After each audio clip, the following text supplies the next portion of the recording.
Sacramento Kings training camp is almost here, and that means it's time to begin our training camp battles series featuring the Kings Pulse's Brenden Nunes joining me. Today's episode, the starting two-guard spot, Malik Monk versus Kevin Huerter. You are Locked On Kings, your daily Sacramento Kings podcast, part of the Locked On Podcast Network, your team every day. And now, ladies and gentlemen, it is that time for another episode of Locked On Kings. Hello and welcome into Locked On Kings, your podcast hub for Sacramento Kings coverage all regular season and all off season. My name is Matt George. I have the privilege of being your host here. I'm a Sacramento sports reporter and producer at ABC 10 News, and I cannot wait for training camp. I've said before that this is going to be probably the most exciting training camp that I can remember covering professionally in the 7 seasons that I've been covering Kings basketball. Now, that's not saying too much, and it's not necessarily the belief that this team is going to be super phenomenal compared to the other years in the past, but certainly expectations are high for this team to achieve the goal of making the playoffs is definitely set, and the depth of this roster is certainly exciting enough to where we're going into training camp paying attention to a lot of battles. So I figured I'd make a whole series out of a lot of the battles that we're going to see happening at training camp, and Brenden Nunes of the Kings Pulse and Kings Beat and Kings Herald, he's nice enough to spend some time here with me throughout this entire series. He and I will be discussing each battle, debating both sides, and kind of talking about both sides, making the argument for both sides, and then we'll share who we believe will get the job or who we would pick to get the job or get the rotation spot or get the starting spot. And the biggest battle in my mind is that starting two-guard spot between two new players, Malik Monk and Kevin Huerter, who the Kings acquired, both of them here this offseason. This is my favorite battle to pay attention to, but we have so many more coming for you throughout the next 4 episodes or so. So without any further ado, here's Brenden Nunes, myself. We're beginning this series, training camp battles, Malik Monk, Kevin Huerter, who's going to be the starting two-guard. So let's dive into these training camp battles. First and foremost, Brenden, this is a training camp that I think it's the most excited I've ever been about an NBA training camp. And when you consider NBA training camps compared to like NFL training camps, you have hard knocks, you have really legitimate positional battles and major rosters. Don't really get that as much in the NBA. But you look at the training camp for the Sacramento Kings here, you look at the depth that they've added, the significance of each position, and the fact that there are already so many positions locked up. It means that the Kings are going to have some pretty significant battles during their training camp to determine who get those final spots. And even there will be battles amongst players who are guaranteed to make the roster as to what kind of role and how many minutes they get per night. It's a good problem for Mike Brown to have, and it's a great thing for people like us who host podcasts and cover the team. It definitely is. Yeah, like you're saying, it's definitely different than something like the NFL with there only being 20 guys that come into training camp and 17 that'll make it out if you're counting the two ways. Like we also already saw like a weird situation with DJ Stewart, which it looks like they were just kind of trying to get him a little bit more guaranteed money with signing him and then cutting him pretty quickly right away there. But I think that it's a good problem to have for Sacramento this year because I think a lot of our conversation, there were these same positional debates last year, but it felt like, okay, who is the option that's going to hurt us the least? And now it feels like more often than not, the conversations are who is going to help the most because there's multiple good options. So one of the major battles, maybe the biggest battle in training camp is what we're going to start with. It's for the starting two-guard spot. It's Kevin Huerter versus Malik Monk, 2 players that the Kings added this offseason, one in a trade, one in a signing. So the way that we're going to do this is we're going to start first building the argument for Malik Monk. Then we're going to build the argument for Kevin Huerter. Then we're going to share what we ultimately will choose at the end. And maybe throughout this process, our minds might change a little bit as we bring up points. And this is something that we've already discussed at length on our shows. But let's start with Malik Monk, building the argument for Malik. And the first thing that I'll say, Brenden, out of the two is I think Malik, to a lot of fans and maybe a lot of media as well, is maybe the more sexy option, exciting option because of the pure scoring ability that he has, plus his history with De'Aaron Fox. So the Malik Monk option, I think, is really significant for Sacramento if they want someone who can put up points in a hurry and maybe get this team onto a national TV scale of excitement level. Yeah, I think Malik Monk definitely has just like volume scorer potential and the ability to kind of just put up numbers in a hurry. I mean, there's a 41-point game last year that he had. It was a career high. It's very last game of the year, so take that for what you will.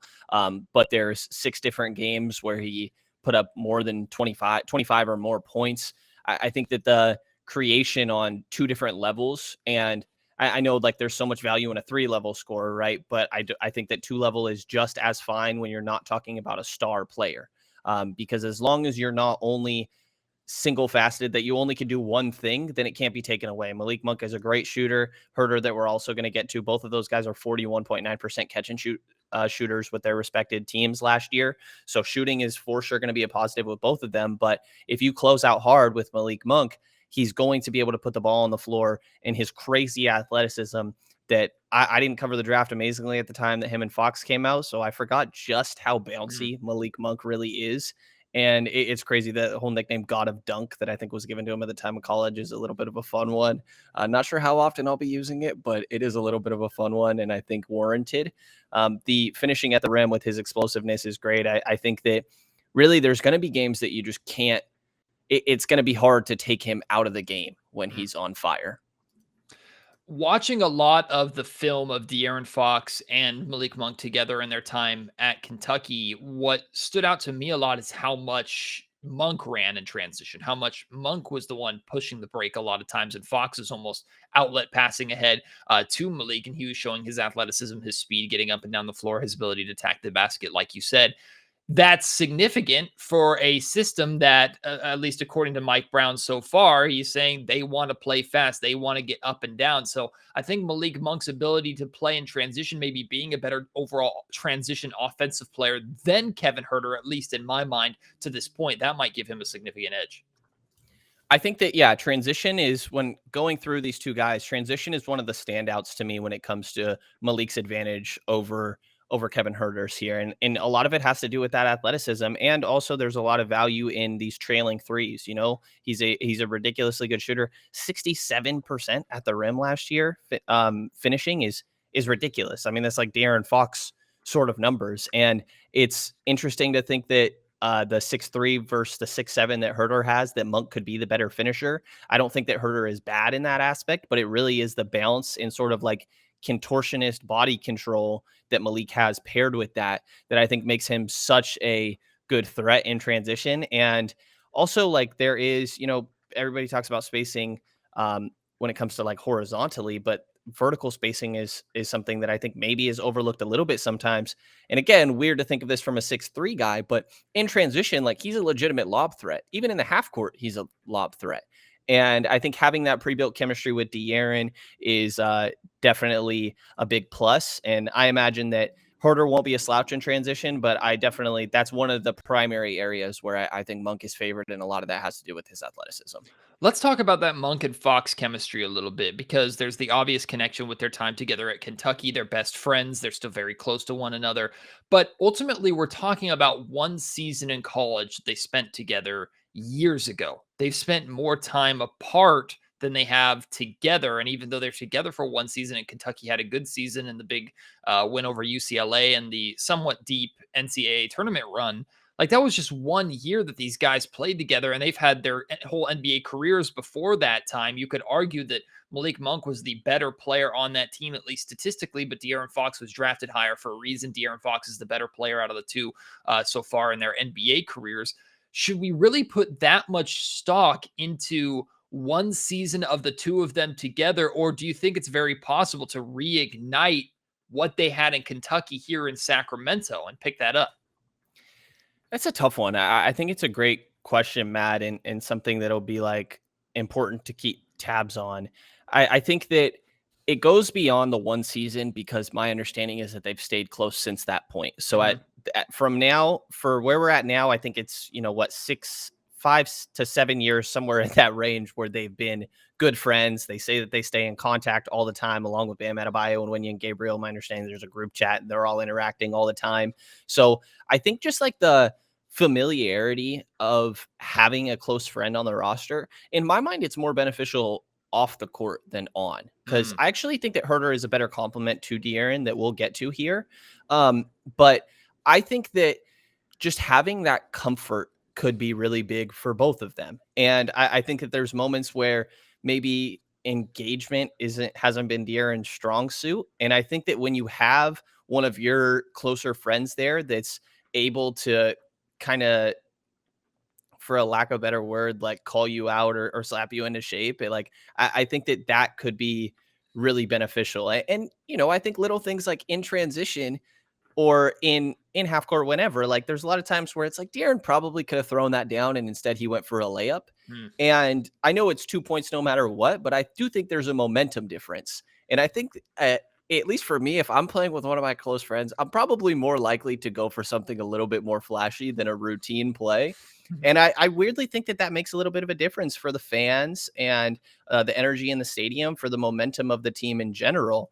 So to me, a lot of the chemistry that I'm going to be interested to see how it functions is during these road trips, and just the chemistry in the locker room, especially because last year it seemed like these two guys, of specifically, I hate to always call them out, but like Buddy and Bagley, didn't seem like guys you'd want to be around, and it was just like waiting to get out of there. So to me, a lot of the chemistry, what I'm really positive and where I think that'll have a big impact, is more off the floor, and then you'll see the residual effects of that on the floor, if that makes sense. Yeah, I think the off-court stuff is a really, really good point by you, and something that maybe we've subconsciously thought about but never put it out there because we focus so much on the floor. But maybe to counter my own argument, or to counter my question that I asked earlier when it comes to on the floor, is maybe the expectation is not, okay, De'Aaron Fox and Malik Monk immediately pick up where they left off with what they were doing a full season at Kentucky, or at least at the end of their season together at Kentucky. Maybe it's, okay, we know that they've spent time together already. We know that they have on-floor chemistry and they've kept those bonds together. So the expectation is this group can click together faster so they can get off to a better start. It's not opening night versus the Portland Trailblazers. De'Aaron Fox and Malik Monk are playing like they did at Kentucky, but maybe it's okay, after 2 or 3 games, you can see flashes and then they're able to incorporate that history together right away. So maybe that's the focus on the court with all of what you're talking about off the court. Yeah, I think trusting each other is a big thing that probably has lacked in years prior. I think the wording I've used a lot is like, I could see guys being hesitant to pass to, say, a Harrison Barnes, just because it's like, well, maybe that guy's going to pass to Buddy Hield. And again, I feel really bad for just honing in on Buddy Hield and Marvin Bagley, but I would imagine that it would be hard to trust those guys, that when they get the ball. And I think that that leaks into the rest of the team. And I would imagine there's a level of trust between Malik and De'Aaron that's already pre-existing. And hopefully there's no other guys on the roster that end up being sort of the untrustworthy ones that maybe make you hesitant to swing the ball. Here's an advantage that Malik Monk has that I actually think hurts him here. And it's the fact that I trust Malik Monk as an overall scorer more than I do Kevin Huerter. And I think the Sacramento Kings might need that more off the bench than they do in their starting lineup. And that's not to say that Malik Monk wouldn't be on the floor to close the game next to De'Aaron Fox or whatever, but we're talking about like starting lineup here, having that starting spot. I think the Kings potentially get more from Malik Monk as a 6th or 7th man off the bench, depending upon what you're doing with Davion Mitchell, than you do with Kevin Huerter. I think Kevin Huerter's maybe a more just solid option who can fit with certain lineups and still can provide some scoring. And look, the expectation, I think, for Huerter, and we'll get into this, the expectation for Huerter is going to be more of a scorer here than he was in Atlanta, or that he had to be in Atlanta. Maybe his scoring goes up 2 or 3 points per game. But even so, like, I look at Malik Monk and I go, he's someone who can get hot and who can carry a unit at times. And that might be more valuable for Sacramento and for Mike Brown off the bench. Yeah, I think that's definitely an interesting aspect when going through and like kind of preparing this, trying to figure out who's the better creator.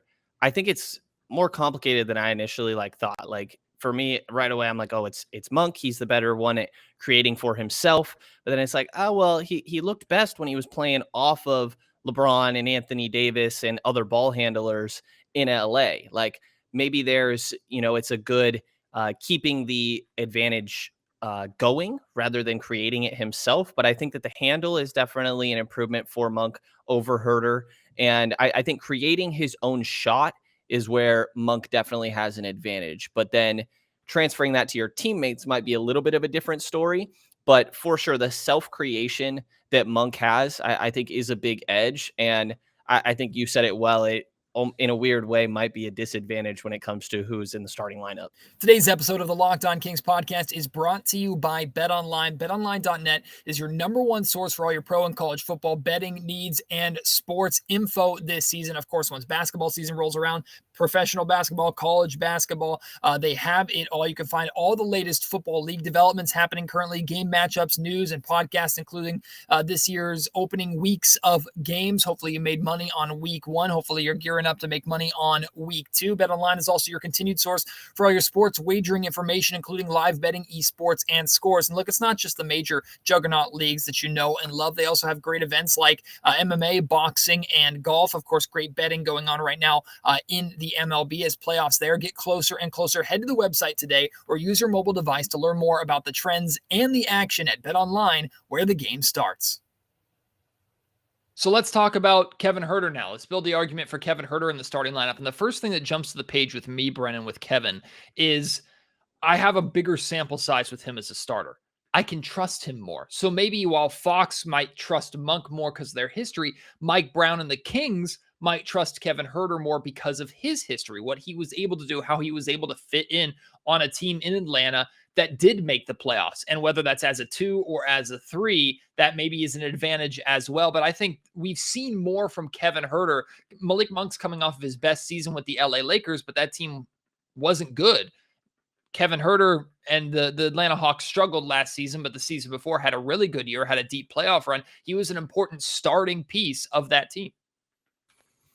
Yeah, and I think that I personally trust Huerter more for some of the reasons you laid out. And I also think the decision-making of Kevin Huerter in general is better. I think as a complementary piece that Huerter is better at keeping that advantage going and moving the ball. I think his playmaking and just overall decision-making, I think is better than Monk. And Monk is better at hitting tough shots, which has a lot of value in itself.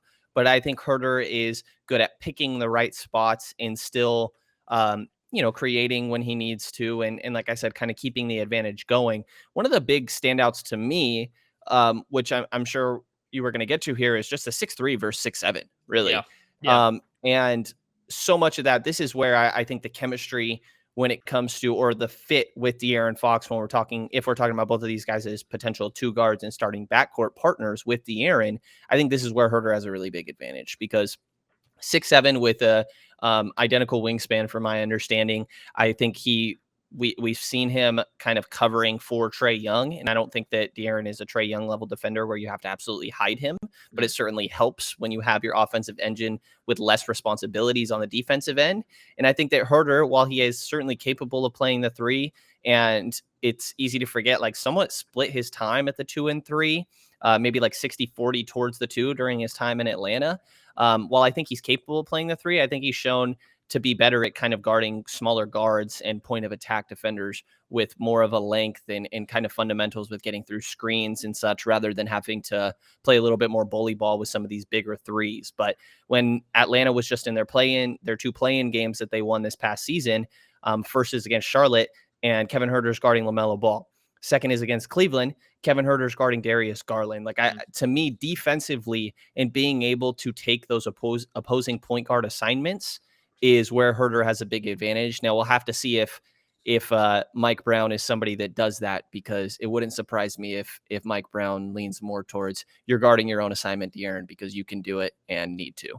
Yeah, defense is where I think this will be decided in training camp. We know Mike Brown is coming in to help this Kings team defensively. And as great as Malik Monk or Kevin Huerter could be on the offensive end of the floor, if they're a liability defensively, and we've dealt with that the last couple of years, you say you feel bad picking him on Buddy Hield, and I kind of do the same. But I mean, you look at Buddy's ability to space the floor, and Buddy's ability to score on paper was perfect next to a player like De'Aaron Fox. And we saw it at times work really, really well, especially in transition. But when neither of them were playing any defense, it wouldn't matter if they combined for 40 points because they were giving up 50.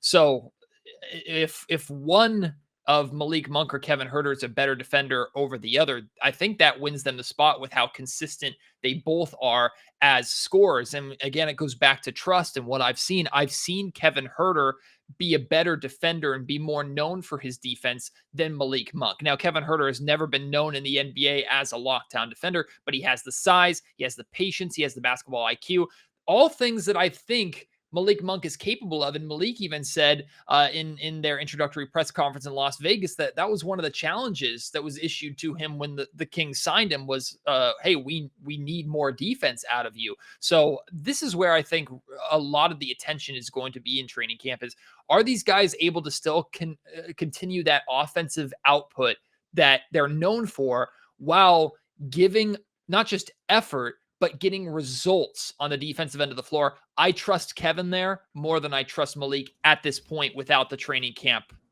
visual.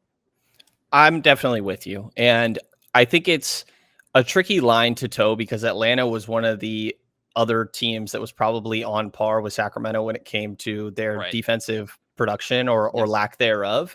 So I'm not trying to, I think in this process, like some people get the impression of Kevin Huerter is getting pitched as like this like great defender.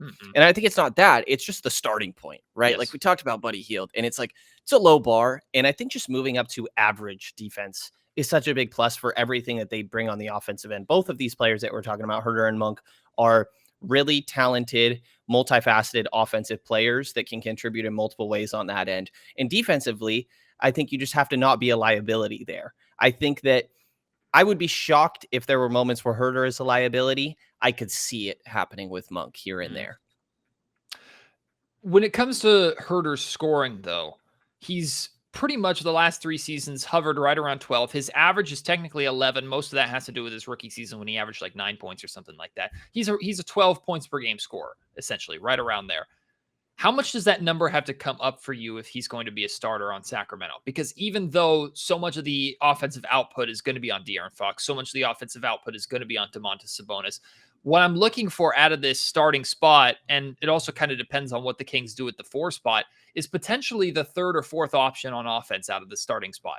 So if Malik Monk or Kevin Huerter, but in this case, Kevin, because we're talking about him, if Kevin Huerter is your 3rd offensive option as a starter, who's probably going to be playing close to 30 minutes a night, I think I need more than 12 points per game. What does that number have to be for you? I think the same. You know, I've been like optimistic and thinking like, is there a world where Kevin Huerter is in most improved conversations because he's given more responsibility? Like, again, optimistic, but I could see it existing. And I think a lot of it just has to do with like where he lands in the hierarchy, right? And I think that it's clear that in my mind, Fox and Sabonis is who this just ran through, and the other pieces are complementary. I think it's hard to figure out who the number 3 scorer is, right? Is it Harrison Barnes? Is it Keegan Murray? Is it Kevin Huerter? Could Malik Monk be that guy? Like, it's hard to figure out, and I think it's going to be a night-to-night basis. But Herter's the one that I feel like is going to be the most consistent, and I guess HB and Keegan fall into that as well. But when it comes to these 2 guys, I trust Huerter to be more consistent when it comes to his output.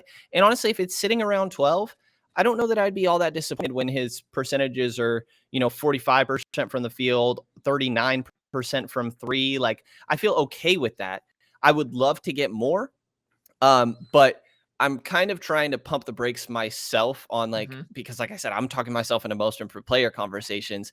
And it's like, sure, Trey was shooting 20 shots a game in that offense last year, and that leaves Huerter 5th in field goal attempts with 10. But when you look at Sacramento's offense last year, like De'Aaron was putting up 18, Domas is 13. And then after that, it's like 12.5 for Buddy, 11.5 for Tyrese. Like, we might only be talking about 1 or 2 more shots per game. So it's hard to gauge since we haven't seen what this offense is going to look like under a new coaching staff and everything. So I'm optimistic that there is a 15 to, if I really want to be crazy, 17-point scorer in Kevin Huerter. That is crazy. I'm about it though. I could see it, but I also could see it staying around the 12. And I honestly think that like it's not the worst thing in the world. He's still a positive value. As long as the Sacramento Kings are winning, that's what's most important, and he's contributing to that. The last point that I wanted to bring up, or question that I wanted to bring up about Kevin Huerter, is between he and Malik Monk, Kevin Huerter's more versatile. A lot of it has to do with his size. We've talked and already had conversations about what does Kevin Huerter look like at the 3, and he spent a lot of time. Some would argue that the best he was in Atlanta was as a 3. I think Kings Herald, I think Tim Maxwell actually just recently wrote an article about this. The versatility can be value in the starting lineup. for your building your rotations. It could be a value off the bench. Does that affect your judgment any one way, where maybe Kevin Huerter as a starter can slide over to that 3 spot if you want to either move Harrison Barnes to the 4 at any point, or move Harrison Barnes out of there and bring in a Monk or a Davion Mitchell off the bench immediately as that 6-man punch early in a game? I think so. I think that if I have to guess sort of what the starting lineup is and then what the bench looks like, I think that it is a world where one of HB or Keegan or one of these forwards gets moved to the bench. And then you see, because there's so many guards, Huerter slides down to the 3, and then you bring in another 2. You bring in a Malik Monk. And there's totally a world where both of these guys start together. I've spent a lot of time thinking, like, well, who is the backup 3 on this roster? And maybe I'm just thinking about this all wrong, and they view Huerter as a 3. Maybe they view Terrence Davis as a backup 3. Like, I think there's a handful of guys on this roster where it's like, maybe I'm just viewing them differently than how the coaching staff is positionally, which I think is going to be interesting. Another interesting thing to watch throughout this training camp. So I think that, to your question, Huerter's versatility is a really big plus. I do think that he was substantially better guarding opposing smaller guards rather than wings throughout the course of his career, but you can still make that work and kind of cross match when it comes to offensive responsibilities versus defensive. So I do think that is a big advantage for Huerter. And the last thing I'll throw out that I think is a pretty big advantage myself, and tell me where you land on this, is I think the playmaking and decision-making. Again, I guess it should be split into 2, because playmaking, when it comes to self-creation, we give the advantage to Monk. I think we both agreed. But when it comes to passing, I think there's more like manipulative reads that you get with Huerter. I think he's more like Bogdanovich-esque passing, while like Monk might be, I guess, just to stick with this parallel, like more Buddy Hield. And you saw Buddy Hield be a lot better during his time in Indiana. I think Hield can make the right next pass. It was just sometimes about his willingness to, right? I don't think that, maybe it's probably a bad comparison because a lot of people think of Buddy as a bad passer, but I think that Buddy is a very capable passer and willing at making the next easy read. And that's how more of, I think, of Monk compared to Huerter, I think, can kind of make the skip passes and more manipulative stuff. I agree with you that Kevin Huerter gives Sacramento more options if they want to run Fox off the ball. However, how important is that in the starting lineup when so much of that responsibility is already going to be on Domantas Sabonis? Like, I think if Sabonis is on the floor, I think 80% of the time the ball should be running through him, whether it's high post, low post, face up, like even on the perimeter, assuming Domantas Sabonis has really truly developed that 3-point shot a little bit. Like, there's going to be so much running through him that advantage for Kevin Huerter maybe isn't as needed as a starter, and is maybe more valuable off the bench because he can provide a little bit of that floor general, maybe next to Davion Mitchell, who showed flashes of that too last year. But we also know Davion would probably like to play off the ball a little bit, and we're hoping that Davion's improved as a 3-point shooter to where maybe his ability to space the floor and play him off the ball is an argument for why he should play with De'Aaron Fox at the end of a game. So these are all definitely questions still to be answered.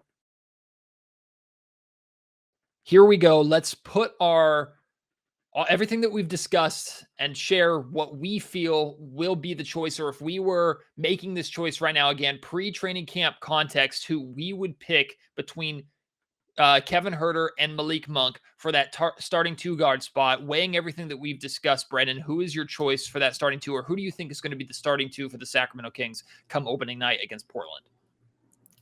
I feel like you should take the lead here, Matt. Okay. All right. I'm taking the lead on all this. I think that you should. I want to hear your answer first. Okay. I will happily say that it's stayed with Kevin Huerter. And I've been pretty open with that. I think from the very beginning, I trust Kevin Huerter more. I think the defense is going to be a really big deal. Plus, like we talked about when we were talking about Malik Monk's game, I think Malik's ability as a 2-way scorer, potentially 3-way scorer, his ability as a microwave is going to be way more valuable off the bench for Sacramento than it would be in that starting lineup. And again, this doesn't mean that Malik Monk's not the guy on the floor closing a game, especially if the Kings are down and need a couple threes to come back in a short period of time. I could definitely see that happening. But as for the starting lineup, I think Kevin Huerter is both a safer and more reliable option on all facets of the floor. And that's what Mike Brown is really going to take into account. I absolutely agree. Was curious to see if we would, and I think everything that you laid out is I'm totally in agreement. I think that Fox Sabonis are the obvious starters. I think HB is as well, and then I think Herter is, and I think that after that, figure it out. Like, I have my opinion on who the fifth guy should be. That I think we'll cover it later today. That might come out in a future episode. But I think that Huerter is a guy that, to me, for the reasons that you pointed out of his defensive versatility, his reliability on both ends of the floor, and just like knowing what you're getting on a nightly basis is something the Kings have not been able to say very often. Like, even HB, I think that you know what you're getting, but sometimes you can get baited a little bit into like these really high scoring outputs. And you're like, well, shoot, he should be able to do that consistently. And then it slows back down. So if his pecking order, I think when it comes to offensive responsibility, is lowered, that he looks a little bit better there. But I think that just having somebody that you know what you're getting on a nightly basis is so important. So I think that Huerter has the edge there. Not to say that they can't feel like Monk is the starting two alongside him. Not how I would go personally. I think that when it comes to, I think that there's a reason we're debating who's the starting two between these two guys. I would for sure put Huerter there over Monk. So now we throw the question to you. Malik Monk, Kevin Huerter, who is your starting two for the Sacramento Kings, and why? Do you agree or disagree with some of our arguments? You can reach out to both of us on Twitter at MattGeorgeSack, at Brenden Nunes, NBA. Join the conversation there. We're very interested to hear who you pick as your starting two guard. So there you go, our first training camp battle in the books. Both Brenden and I going with Kevin Huerter over Malik Monk in that starting two spot. But again, if you feel differently, if you want to make another argument, whether it's for or against either of those guys, please send those to us. In addition to reaching us on social media, you can also send them to me directly via email or mattgeorgesports@gmail.com. Or if you're watching on YouTube, of course, get in that discussion. Let's get some debates going in the YouTube comment section down below. The next episode of our training camp battles series is going to feature Keegan Murray versus Trey Lyles for the starting 4 spot. So Brenden, of course, will join me for that. We also have an episode coming up for the 3rd point guard spot between Matthew Dellavedova and Quinn Cook. And then we have a couple other battles that we're going to be putting into one episode as well. So very excited for this series. Hope you enjoy it. Please let me know if you like me doing series like this and you want more of this kind of content. And of course, keep listening right here to the Locked On Kings podcast. Keep supporting the Locked On Kings podcast. I really appreciate it. We're almost there. Basketball is almost back and we're gearing up. So excited for it. Hope you have yourselves a fantastic rest of your day. Can't wait to have you join me next episode. Until then, my name is Matt George. You've been listening to Locked On Kings, part of the Locked On Podcast Network.